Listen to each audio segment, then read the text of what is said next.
तो आज हमारे पास हाउसफुल 5 फिल्म से जुड़ी काफी सारी जानकारी है, रिव्यूज भी हैं। हाँ। चलिए देखते हैं कि इस फिल्म के बारे में क्या बातें चल रही हैं, अच्छा क्या है क्या नहीं। बिल्कुल, देखते हैं। तो कहानी एक बड़े शानदार से क्रूज जहाज पर शुरू होती है।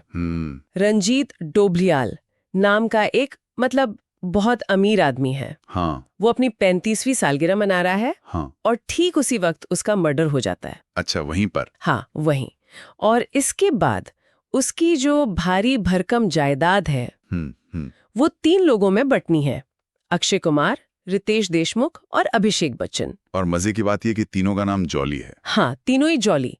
तो यहीं से वो कॉमेडी के साथ साथ एक मर्डर मिस्ट्री वाला एंगल जुड़ जाता है। बिल्कुल, थ्रिल भी कॉमेडी भी। और एक बड़ी अनोखी बात पता चली है, शायद आपने भी सुना हो। क्या? फिल्म के 2 अलग-अलग एंडिंग्स हैं। मतलब? एंडिंग ए और एंडिंग बी। हाँ, ये बात तो काफी चर्चा में है। 2 अंत, ये बड़ा दिलचस्प पैंतरा है ना?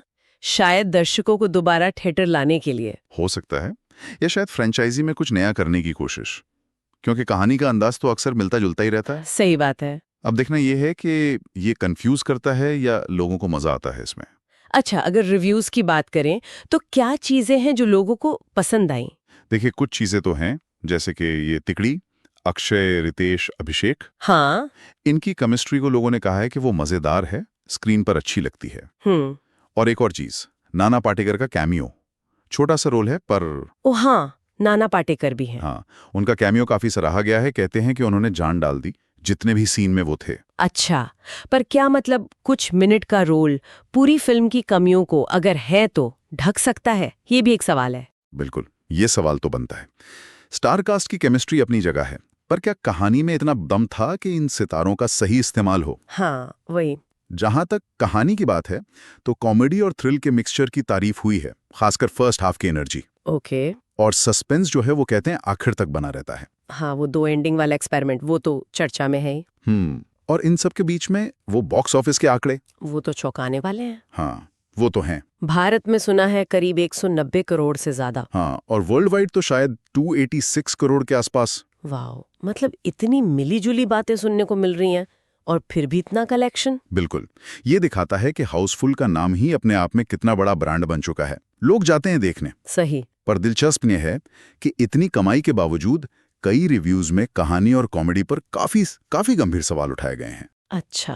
हाँ, तो बॉक्स ऑफिस सक्सेस और क्रिटिकल एक्लेम वो हमेशा साथ नहीं चलते। तो क्या थीं वो कमजोरियां जिन पर उंगलियां उठी हैं?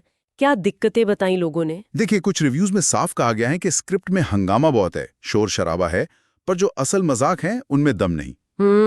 किसी ने तो इसे म्यूजिक और फार्स जैसा कहा है, तमाशा ज्यादा, हास्य कम।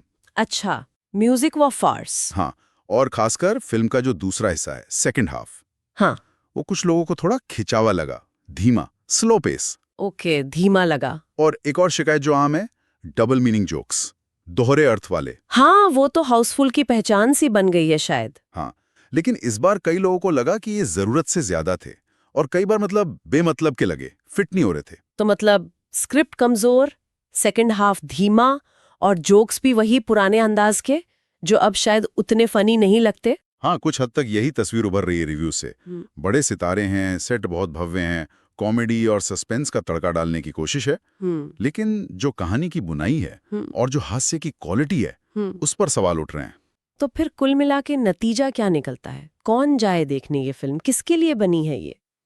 लगता तो यही है कि ये फिल्म खासकर हाउसफुल फ्रेंचाइजी के जो पक्के वाले फैंस हैं ना, हाँ हाँ, उनके लिए, हाँ। जिन्हें वो बड़े स्टार्स, थोड़ी ऊट पटांग सी कॉमेडी और साथ में मर्डर मिस्ट्री का कॉकटेल पसंद आता है। हाँ, लॉजिक ज्यादा नहीं लगाना है, बस एंजॉय करना है। बिल्कुल, फिल्म को उसके नए प्रयोग जैसे वो 2 एंडिंग्स हैं और उसकी भव्यता के लिए शायद कुछ सराहना मिली है। हाँ। लेकिन कहानी और मजाकों में जो ताजगी होनी चाहिए थी, उसकी कमी को लेकर आलोचना भी हुई है। रेटिंग्स भी देखें तो एवरेज कहीं 3.5 स्टार्स के आसपास घूम रही हैं, 5 में से। अच्छा, 3.5, ठीक ठाक। हाँ, तो ये उन दर्शकों के लिए ज्यादा है जो या तो फ्रेंचाइजी के फैन हैं या बस एक हल्की फुल्की बड़ी स्टार कास्ट वाली मसाला फिल्म देखना चाहते हैं वीकेंड पर। तो ये थी हाउसफुल 5 पर मिली जुली प्रतिक्रियाएं।